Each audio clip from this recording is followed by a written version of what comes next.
안녕하세요. 취업이 보인다의 조서연입니다. 목요일입니다. 남다른 10대들의 진로 전략 알아보는 특성화고 진로 수업 시간 준비되어 있는데요. 먼저 오늘의 고졸 채용 정보부터 신세미 캐스터가 알려드립니다.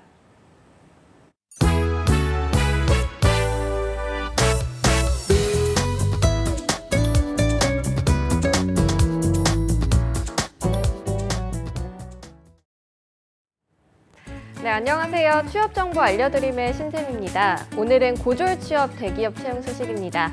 먼저 한화에서는 보은 1사업장에서 근무할 생산직 계약 직원을 모집하고 있습니다. 지원 자격은 고졸 이상이고요. 나이는 무관합니다.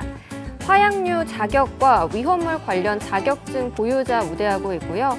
지원서는 5월 12일 오후 3시까지 받습니다. 다음으로 한화손해보험에서는 운용 업무 지원을 담당할 사무 보조를 채용하고 있습니다. 역시 고졸 이상이면 지원할 수 있고요. 증권 업무 경험자와 자산 운용 관련 자격증 소지자를 우대하고 있습니다. 모집 기간은 5월 14일 오후 3시까지입니다. 그리고 LG그룹 계열사인 가온전선에서는 영업 지원을 담당할 고졸 신입사원을 채용하고 있는데요. 고졸 이상의 학력을 소지한 분들은 지원할 수 있고요. 전공에 제한은 없습니다.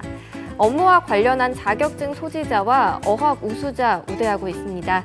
지원서는 5월 17일 오후 5시 30분까지 받습니다. 마지막으로 교원그룹에서는 웰스 품질 경영팀의 계약직 사원을 모집하고 있습니다. 고졸 이상인 분들 지원할 수 있고요. 전산이나 회계를 전공한 분들 우대하고 있습니다. 모집 기간은 5월 19일까지입니다. 이상으로 취업 정보 알려드림의 신샘이었습니다.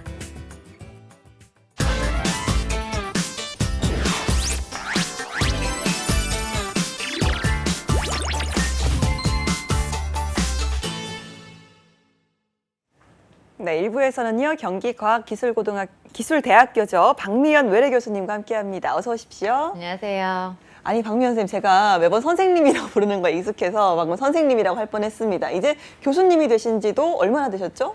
벌써 중간고사가 지나가고 네. 10주 차예요. 와. 그래서 오히려 기말고사가 더 가까운 시기가 벌써 됐습니다. 그러니까요. 이제 정말 한 학기가 뭐 거의 마무리되어 가는 시점도 얼마 남지 않았는데요.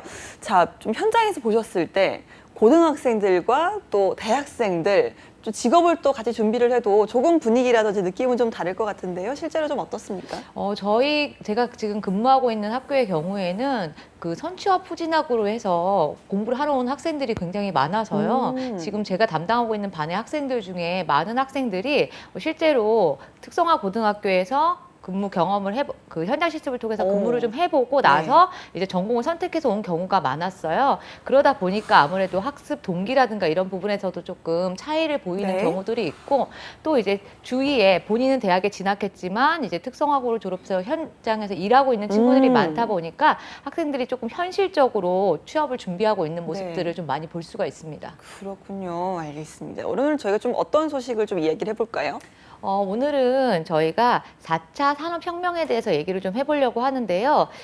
벌써 3년이나 지났습니다. 그 이세돌 구단하고 알파고하고 벌써 3년이에요? 네, 그게 2016년이거든요. 그래서 사실 그 기술의 발전 그리고 사회의 변화가 굉장히 빠르게 이루어지고 있는데요. 그런 관련된 뉴스들이 언론에 나올 때마다 학생들은 조금 불안해하는 경우들이 있습니다. 뭐 하게 되는 일이 바뀔 수도 있고, 혹은 뭐 AI가 사람의 일자리를 대신한다 이런 이야기들도 많이 나오다 보니까 혹시 내가 희망하는 직업이 나중에 사라지지는 않을까? 네, 혹은 앞으로 그럼 살아남기 위해서 내가 어떤 걸 선택해야 되지? 그리고 미래를 위해서 어떤 준비를 해야 할까와 같은 고민들을 학생들이 많이 하게 되는데요. 그래서 오늘은 그 4차 산업혁명 시대에 우리 진로를 준비하는 고등학생들에게 도움이 될 만한 내용을 좀 준비해 봤습니다. 네, 이게 정말 저와도 굉장히 때려야 뗄 수 없는 이야기인 게, 아니 막 4차 산업혁명 이야기가 나오면서 아나운서가 없어질 직업이다. 뭐 중국에서 AI 아나운서가 나왔다. 막 이런 말 하면서 저도 굉장히 불안했거든요. 네. 저도 한번 오늘 더욱더 귀담아 들어보도록 하겠습니다. 사실 이제 4차 산업혁명의 진로를 찾으려면 그 시대에 유망한 직업을 찾는 게 중요하잖아요. 자, 그렇다면 유망 직업의 조건은 좀 어떤 게 있는 건지 저희가 좀 이것부터 짚어보고 넘어갈까요? 네. 대부분의 학생들 그리고 또 취업을 준비하시는 분들이 어떤 것이 유망 직업인지를 많이들 궁금해 하시는데요. 사실 각자가 생각하는 유망 직업이 좀 조건이 다를 수가 있습니다. 그리고 어떤 직업도 사실 모든 조건을 다 충족하는 경우는 없기 때문에 사실 이것이 유망 직업입니다 라고 말씀을 드리는 것은 좀 조심스러운 부분이 있는데요. 우리가 흔히 인기 직업 혹은 유망 직업이라고 하는 의사나 변호사의 경우에는 뭐 전문직이고 또 사람들이 많이 인정해주고 돈을 많이 번다는 이유로 그렇게 선정이 되고, 혹은 최근에는 이제 공무원을 굉장히 많이 선호하는데, 그렇게 된 이유를 살펴보면 이제 안정성 때문이거든요. 그래서 요 모든 조건을 다 갖춘 직업을 사실 찾기는 어렵기 때문에 그런 점에서 우리가 어떤 그런 기준으로 유망 직업을 살펴봐야 될지 그런 부분들을 조금 알아보는 것이 필요할 것 같습니다. 그래서 일반적으로 우리가 유망 직업의 조건이라고 하면 고용 전망이라든지 아니면 고용 안정, 그리고 고용의 평등과 보상, 근무 여건과 직업 전문성과 발전 가능성, 사회 기여와 적성과 흥미 등 한 8가지 정도의 카테고리로 구분을 하는데요. 어떤 분들은 이 조건 중에서 돈을 많이 버는 직업을 나는 유망 직업이라고 생각해 하시는 분도 계실 거고요. 또 다른 분은 고용이 좀 더 안정된 직업이 유망 직업이지 않을까라고 생각하실 수도 있을 것 같습니다. 알겠습니다. 그러면 이런 조건을 기반으로 4차 산업혁명 시대 유망 직업 어떤 게 좀 있을까요? 한국고용정보원이라고 저희가 워크넷을 여러 번 말씀드렸는데요. 운영하고 있는 우리 국가기관입니다. 작년에 2018년도에 4차 산업혁명 시대 미래 일자리 전망이라는 연구 보고서를 발간을 했는데요. 거기에 보시면 10가지 직업을 우리 시대의 유망 직업이라고 발표를 했습니다. 네.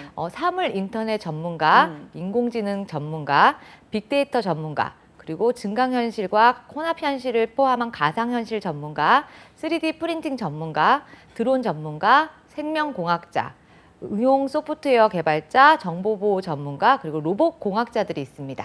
네, 그러면 말씀하신 것처럼 이 10개 직업들 사실 최근에 계속 좀 익숙하게 저희가 좀 듣고 있는 직업들이긴 하거든요. 이 직업들을 목표로 준비를 해라 이런 말씀이실까요? 그건 아닙니다. 이 직업은 사실 4차 산업혁명을 이끌어 가는데 핵심이 되는 기술 분야를 중심으로 선정한 것에 불과하거든요. 그래서 지금 현재 유망한 것이긴 하지만 저희 이제 미래학자라고 해서 사람들의 미래에 대해서 공부하고 연구하고 분석하시는 직업을 가지신 분들이 계시는데요. 그중에 세임스 켄턴이라는 분이 말씀하시기를 2025년 무렵에는 아마도 그때 있을 직업의 70%도 아직은 나타나지 않았다라고 얘기를 하셨거든요. 사실 저희가 생각해보면 10년 전, 15년 전에 지금 말씀드렸던 10개의 직업을 생각해보지 못했던 직업들이에요. 맞습니다. 그렇기 때문에 우리가 기술 발전뿐만 아니라 지금 고령화, 그리고 또 1인 가구가 굉장히 증가하고 있고 생활 수준의 향상이라든가 또 문화 소비력이 증가하고 환경이나 안전에 대한 관심도 증가하고 여러 가지 이제 사회 변화들을 좀 고려를 해본다면 사실은 아직 관련된 직업들은 이제 지금 주목을 받고 있지만 저희가 말씀드렸던 10개의 직업만을 목표로 해서 준비를 하시는 것은 조금 위험할 수가 있겠습니다. 그래서 유망 직업이라는 것은 사실 개인의 가치관에 따라서 좀 다르기 때문에 일률적으로 이것을 준비하세요, 이것을 목표로 하세요 이렇게 말씀드리기는 어렵고요. 모든 조건을 만족하는 직업은 없기 때문에 그러면 내가 가장 중요하게 생각하는 조건이 무엇인지를 생각해 보시고 나만의 유망 직업을 찾아가는 것이 필요합니다. 네, 자신만의 기준으로 직업을 선택하라. 맞는 말이지만 사실 가장 좀 실천하기 어려운 말이기도 합니다. 4차 산업혁명 시대 직업을 선택하는 방법 어떤 것들이 있는지 박미연 교수님께서 좀 알려주시죠. 네. 4차 산업혁명을 대변하는 기술의 발전과 또 인구 구조의 변화, 그리고 사회 발전으로 인해서 아마도 미래의 직업 세계의 모습은 지금과는 좀 많이 달라질 것으로 예상이 되는 만큼 우리가 이 직업 세계가 바뀌면 청소년들의 진로 탐색이라든가 진로 준비도 그것에 맞춰서 달라져야 합니다. 최근에는 이렇게 빠른 기술의 발전으로 인해서 특정한 직업이 좀 사라지기도 하지만 사실 한편으로는 새로운 직업이 생겨나고도 있거든요. 그래서 또 그런 부분에 있어서 우리가 너무 비관적으로 걱정하지만 마시고 또 어떤 직업들이 앞으로 새로 생겨날지, 그리고 이제 기존의 있었던 직업들도 하게 되는 일의 형태라든가 아니면 근무 조건들 그리고 이제 근로자들에게 요구되는 직업 능력도 달라지고 있기 때문에 이런 부분에 발맞춰서 준비를 해보시면 좋을 것 같습니다. 그래서 이러한 변화에 대응해서 올바른 직업 선택을 할 수 있도록 돕는 몇 가지 방법을 한 4가지 정도 말씀을 드리려고 하는데요. 첫 번째는 미래 직업 세계의 변화를 이해하고 그것을 이제 자신의 진로 계획에 적용하시는 것이고요. 네. 두 번째는 다양한 진로가 있는 것을 이해하시고 세 번째로 다양한 직업 체험을 통해서 자신의 직업과 관련된 흥미라든가 적성을 찾아보시고 마지막으로 네 번째 그 메이커스 활동을 통해서 창의력을 키우는 방법입니다. 알겠습니다. 하나씩 좀 짚어보죠. 미래 직업 세계 변화를 이해하고 자신의 진로 계획에 적용하기. 여기에는 좀 어떤 노력들이 필요할까요? 아무래도 미래가 굉장히 빠르게 발전하고 산업 현장도 변화하고 있거든요. 특히 또 굉장히 글로벌화 되어 가고 있는 부분들이 예전보다 굉장히 다양한 진로나 직업에 아마 영향을 주게 될 가능성이 높습니다. 우리가 예상하는 아까 말씀드렸던 미래학자들이 지금의 청소년들의 평균 수명을 예측했을 때 120세 정도라고 얘기를 하거든요. 그랬을 때 아무래도 오래 살기 때문에 그만큼 여러 개의 직업을 선택하고 혹은 동시에 여러 직업을 갖게 되는 경우도 발생을 할 수가 있습니다. 그렇기 때문에 학생들이 평생 우리가 120세까지 살면서 진로 선택의 기로에 놓일 때마다 조금 미래를 보는 폭넓은 시야라든가 종합적인 사고를 가지고 의사결정을 할 수 있는 능력을 키우셔야 되는데요. 이런 능력을 키우기 위해서는 미래와 관련된 아까 말씀드렸던 직업 전망서도 있지만 관련된 책자들이 많이 있습니다. 그래서 이런 것들을 좀 읽어보시면 도움이 되고요. 지금 저희가 취업이 보인다와 같은 방송 프로그램 또 시사 교양 프로그램도 함께 좀 시청을 해보시고 전문가의 강연을 보신다거나 혹은 친구들과 함께 그 미래 세계에 대한 시나리오를 작성해서 관련된 내용을 토론해 보는 것도 좋은 방법이 될 수 있습니다. 네, 두 번째 방법입니다. 다양한 진로가 있음을 이해하기인데요. 이건 좀 어떤 내용일까요? 아무래도 사회가 복잡해지고 다양한 가치관이 존중받는 사회가 되다 보니까 학생들의 직업 가치관도 변화를 하고 있거든요. 예전에는 단순하게 좋은 학교를 졸업해서 좋은 직장에 취업해서 특히 이제 우리가 정년퇴직이라고 해서 내가 회사를 다닐 수 있을 때까지 끝까지 다니는 것을 굉장히 좋은 일로 여겼는데 요즘엔 사실 선택할 수 있는 길이 굉장히 많아졌거든요. 그래서 이런 디지털 기술의 발전이라든가 사회 변화로 인해서 우리가 직업을 갖는 방식 또 일하는 모습도 굉장히 다양해질 것입니다. 그래서 예전에는 이렇게 학력 중심이었다면 그것보다는 내가 갖고 있는 능력 또 내가 받았던 직업 훈련 그런 것들이 굉장히 이제 능력으로 인정받는 사회가 될 거고요. 그런 면에서 아까 말씀드렸던 우리 선취업 후학습과 같은 제도들도 앞으로 조금 더 확장될 가능성이 높습니다. 그랬을 때 내가 취업 외에 창업이라든가 혹은 전문 프리랜서 혹은 요즘에 재택근무들도 늘어나고 있기 때문에 다양한 형태로 진로를 조금 탐색을 해보시는 것이 필요하다는 생각이 들고요. 그러기 위해서는 열린 사고를 위한 열린 마음을 가지셔야 되겠고요. 고용노동부뿐만 아니라 교육부에서도 다양한 직업 능력을 개발할 수 있는 프로그램을 운영하고 있기 때문에 이런 것들을 미리미리 찾아보시는 것이 도움이 되겠습니다. 마지막으로 진로 전문가 혹은 담임선생님 그리고 주위에 있는 선배들과 이야기를 나눠보는 것도 추천합니다. 네, 저는 세 번째가 정말 중요한 것 같아요. 다양한 직업 체험을 통해 자신의 적성과 흥미를 찾기. 사실 일단 직업 체험을 해보고 본인의 어떤 진로란 적성을 좀 알아가는 건 이것만큼 중요한 게 없지 않을까 싶은데 직업 체험을 한다는 게 쉽진 않잖아요. 네, 맞습니다. 그러다 보니까 아까 말씀드렸던 것처럼 뭐 요즘엔 유튜브 동영상이라든가 아니면 관련 서적 같은 것들로 학생들이 간접 경험을 많이 하는데요. 물론 그것도 좋지만 사실은 좀 직접적으로 경험을 해볼 수 있는 방법을 학생들에게는 많이 권하고 있습니다. 그래서 직업 탐색이라고 하면 꼭 직업 체험을 할 수 있는 곳에 방문을 하는 것뿐만 아니라 우리가 흔히 하는 봉사활동이나 동아리 활동 같은 것들도 그것을 통해서 새로운 직업 또 새로운 사람들을 만나면서 시야를 굉장히 넓혀나갈 수 있는 좋은 방법이 되니까요. 그런 방법들도 적극적으로 활용해 보시면 좋겠고요. 뿐만 아니라 말씀하셨던 직접적인 직업 체험을 해볼 수 있는 잡월드라든가 아니면 지역 교육청에 보시면 진로 교육원을 운영하고 있으니까요. 그런 곳에 가셔서 직접 지역사회의 직업 현장을 체험해 보시고 또 직업 종사자들을 만나서 이야기를 나누고 인터뷰를 해보시는 것도 굉장히 도움이 됩니다. 그래서 이런 활동들을 통해서 조금 적극적으로 자신의 진로를 찾아가시는 것을 추천을 드립니다. 네, 네 번째입니다. 메이커스 활동을 통해 창의력을 키우라. 저는 메이커스 활동 일단 뭔지부터 좀 궁금해요. 네. 우리가 메이커라고 하면 말 그대로 뭔가를 만드는 그렇죠. 사람이라고 이해하실 수 있을 건데요. 예전에 우리가 1차 산업혁명 시대에는 그 공장을 통해서 대량 생산, 또 대량 주문 이런 시대였는데, 대량 소비를 하던 시대였는데, 지금은 아까 말씀드렸던 3D 프린팅과 같이 굉장히 디지털 기기라든가 다양한 도구들이 많이 발전을 했기 때문에 창의적인 만들기 활동을 통해서 자기가 생각하는 것을 자기 혼자서 만들어내는 것들이 가능해졌습니다. 그래서 메이커라는 것은 말 그대로 자신이 생각하는 것을 실제로 활동을 통해서 물건으로 만들어내는 사람들을 이야기를 하는데요. 그런 점에서 요즘에 이 만들기에 대한 갈망이 굉장히 증폭이 되고, 또 ITC 기술이 굉장히 발전을 하면서 스스로 필요한 물건을 만드는 메이커들이 굉장히 많이 활동을 하고 있습니다. 그래서 이러한 흐름 속에서 이 메이커들이 내가 갖고 있는 노하우들을 또 다른 사람과 나누고 또 공유하는 문화가 굉장히 확산이 되고 있는데요. 특히 이 청소년기의 이런 활동들이 굉장히 진로에 도움이 많이 되기 때문에 국내뿐만 아니라 국외에서도 관련된 활동들이라든가 아니면 지원들이 많이 증가하고 있는 추세입니다. 네, 그럼 이런 메이커스 활동을 통해서 창의력을 키운다라는 건 좀 어떻게 연관시켜서 생각할 수 있는 걸까요? 네, 아무래도 직접 몸으로 하다 보면 내가 새로운 아이디어나 생각에 굉장히 깊이를 더할 수 있기 때문에요. 또 문제 해결 능력이라든가 도전 정신, 또 용기를 갖게 해주는 역할을 하고 있습니다. 각 지역마다 우리가 그 메이커와 관련돼서 메이커 스페이스라든가 무한 상상실과 같은 그 기관들을 많이 운영을 하고 있는데요.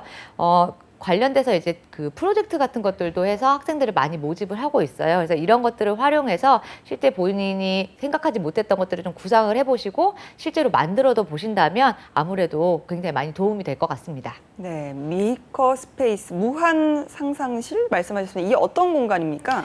메이커 스페이스의 경우에는요, 다양한 재료들을 가지고 소비자가 원하는 사물을 즉석에서 만들 수 있게 그 작업 공간을 마련해 놓은 곳인데요. 전국적으로 65개 정도가 지금 운영되고 있는데 네. 2022년까지 한 350개까지 늘릴 예정이라고 합니다. 그래서 가시면 3D 프린팅뿐만 아니라 또 목공 장치 같은 우리가 만드는 데 필요한 도구들이 갖추어져 있고요. 이것에 대한 장비 사용법이라든가 또 관련된 창업을 할 수 있도록 관련 전문 교육과 지원을 지금 하고 있는 상태입니다. 뿐만 아니라 무한 상상실의 경우에는요, 만들어내는 것도 중요하지만 그것과 더불어서 조금 아이디어를 발전할 수 있는 그런 공간인데요. 내가 갖고 있는 아이디어를 기반으로 해서 직접 시험이라든가 제작을 해본다거나 또 UCC 제작, 또 스토리 상작을 할 수 있는 공간을 제공하는 곳인데요.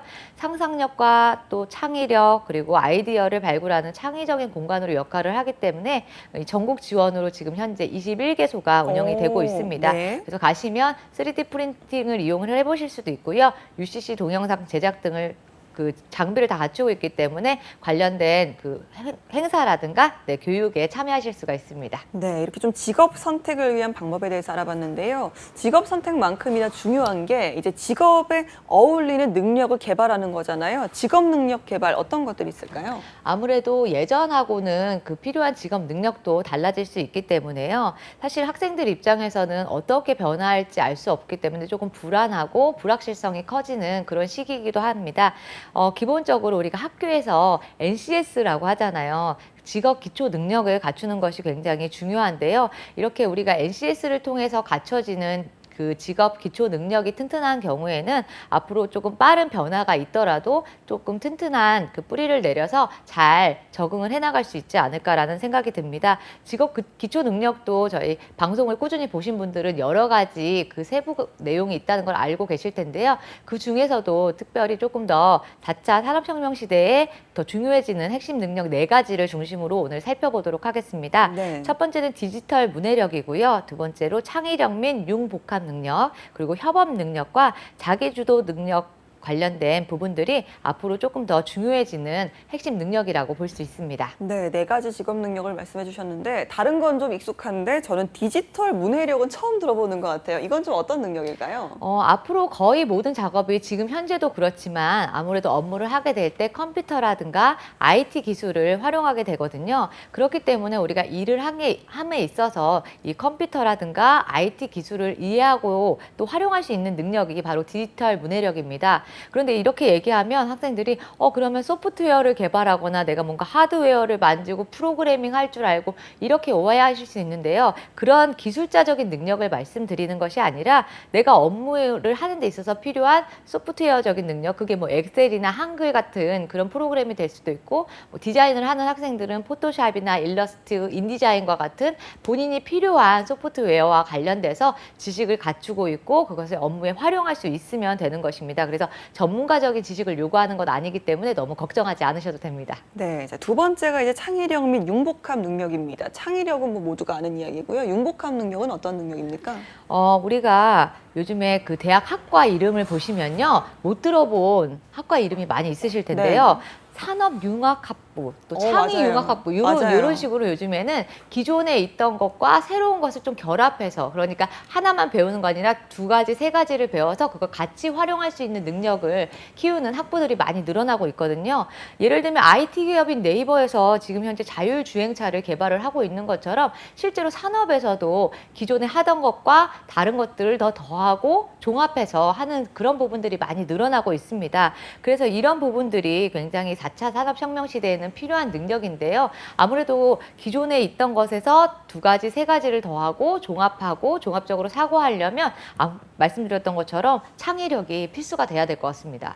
네, 한 가지 능력 갖고는 안 된다. 네. 여러 가지를 좀 모두 할 수 있어야 이것들을 융복합시키는 능력까지 필요하다. 이런 말씀인 것 같은데요. 자, 창의력이라는 게 사실 뭐 예전부터 계속해서 그 필요성이 좀 이야기되어 왔잖아요. 저도 늘 이 창의력이 부족한 게 좀 컴플렉스인데 창의력을 키운다는 거 굉장히 좀 어려운 일 같습니다. 많은 학생들이 실제로 창의력 하면 굉장히 부담을 느끼고, 그쵸. 네, 네. 뭔가 번뜩이는 아이디어를 가지고 해야 될 것 같고, 예전에 없었던 기발한 것들, 이런 것들을 생각하는데요. 사실상 이제 새로운 것, 완전히 새로운 경우는 이제 많지가 않습니다. 그래서 우리가 기존에 알고 있는 것처럼 무에서 유를 창조하는 그런 것이 아니라 예전에 있던 것이지만 더 나은 유를 창조하는 것이 사실은 최근 저희가 말씀드리는 창의력이라고 볼 수 있거든요. 그래서 일상생활에서 볼 수 있는 것들을 통해서 이건 왜 이렇지? 이건 어떻게 만들어졌을까의 질문을 통해서 조금 더 나은 것을 뭔가 생각해보고 개발해보려는 것이 이제 창의력의 시작이 되거든요.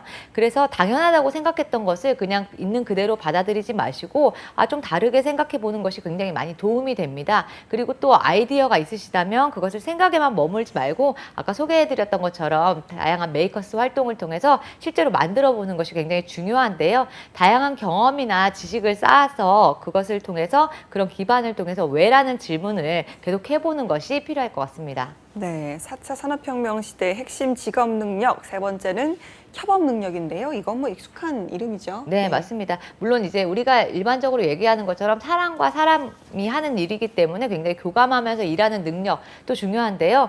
이제는 조금 더 폭넓은 의미로 협업을 바라봐야 될 것 같습니다. 앞서서 융복합 능력도 말씀드렸던 것처럼 요즘에는 하나의 제품을 만들거나 프로젝트를 진행할 때 한 가지 분야의 지식이라든가 전문가들만으로 이제 업무가 이루어지지가 않거든요. 그리고 또 요즘에는 글로벌화되고 있어서 세계 각지에 굉장히 많은 전문가들이 있기 때문에 굉장히 빠른 시간에 제품이나 프로젝트를 만들어서 먼저 시장에 내놓는 것, 그래서 스피드도 굉장히 중요해지고 있는데요.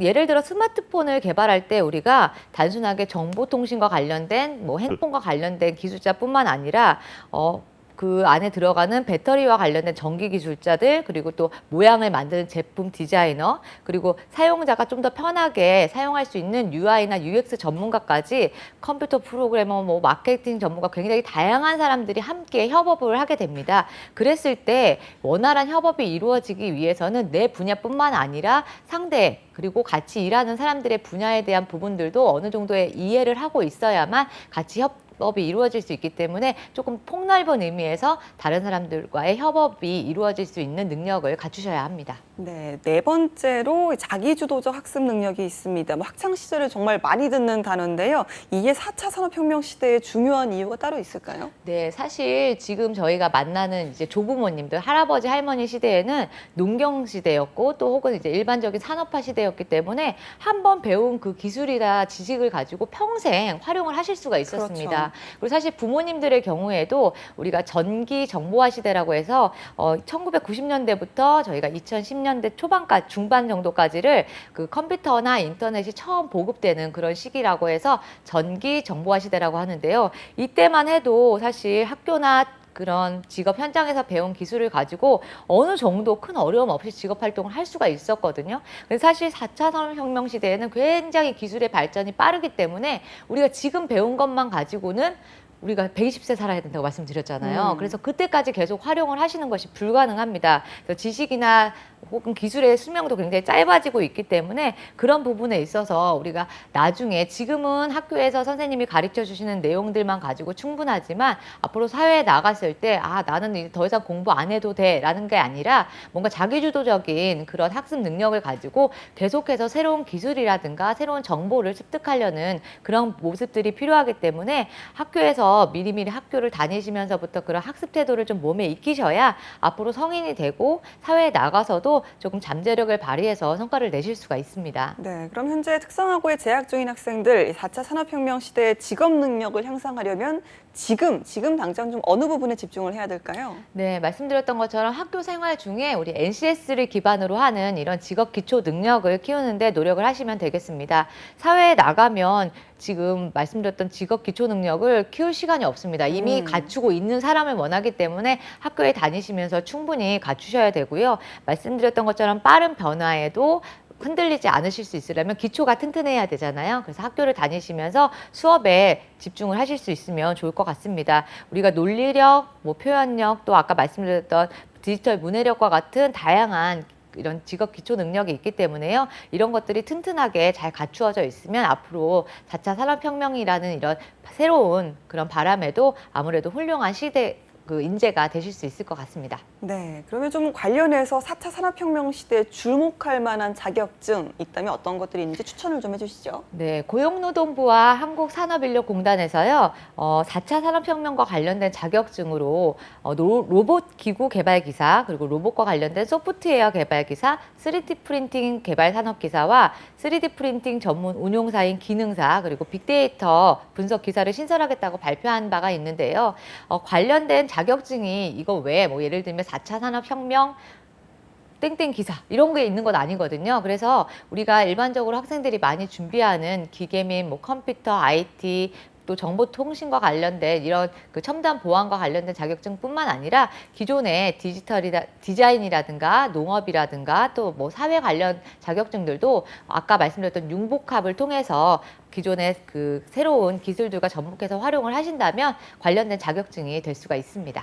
알겠습니다. 오늘 저희가 4차 산업혁명 시대를 준비하는 직업 이야기를 좀 해봤는데요. 마지막으로 박미연 교수님께서 특성화고 학생들에게 전하고 싶은 말씀이 있으시다면요? 학생들이 4차 산업혁명이라고 하면 뭔가 공부해야 될 것 같고 굉장히 부담스러워하는 학생들이 실제로 많이 있는데요. 미래를 우리가 알고 준비하면 아는 만큼 보인다고 그만큼 이제 그 변화 속에서도 자신감을 가지고 더 나은 미래 또 더 좋은 기회를 만들 수 있지 않을까 생각이 듭니다. 그래서 오늘 시간을 통해서 이렇게 빠르게 변화하는 우리가 미래 직업 세계에 대해서 학생들이 막연하게 갖고 있었던 그런 불안감을 좀 덜어내시고 말씀드렸던 여러 가지 방법을 통해서 적극적으로 진로를 찾아가실 수 있는 계기가 되면 좋겠습니다. 알겠습니다. 박미연 교수님 오늘도 알찬 일부 감사합니다. 감사합니다.